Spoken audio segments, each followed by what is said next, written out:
This is a story. It's a little bit gruesome. It is about some indigenous groups in the United States. In 1861, displaced and captive Cheyennes and Arapahos under the leadership of the great peace seeker Black Kettle were incarcerated in a U.S. military reservation called Sand Creek. They camped under a white flag of truce and had federal permission to hunt buffalo and feed themselves. In 1864, Colorado territorial governor informed them that they could no longer leave the reservation to hunt.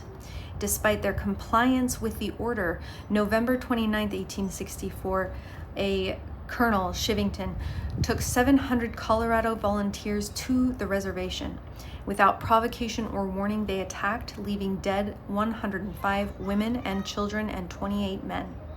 Even the federal commissioner of Indian Affairs denounced this action, saying they had been butchered in cold blood by troops in the service of the United States.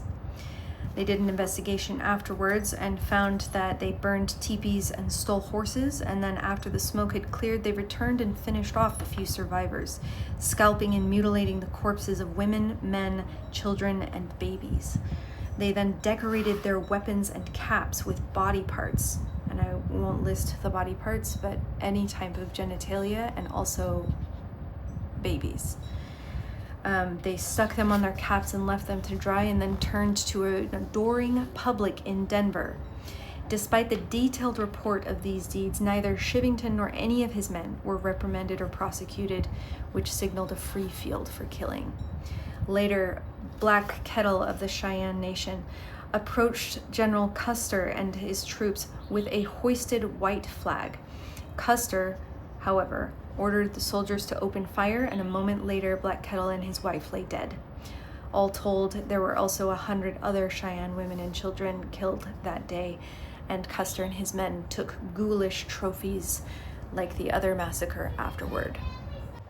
These stories come from An Indigenous People's History of the United States, a book that I think everyone should read, even though it's an incredibly harrowing experience to read it, because I, like most white people, were raised on mythologized stories about how Thanksgiving was just white people being friends with indigenous folks, and your ancestors just came to the United States to be free. And it's just so much darker than that. It's so much darker than that, and so much more grotesque. But knowing the real history actually does make a lot of sense of what's happening now in the United States, because these systems of colonization are the same ones that were used against the indigenous peoples.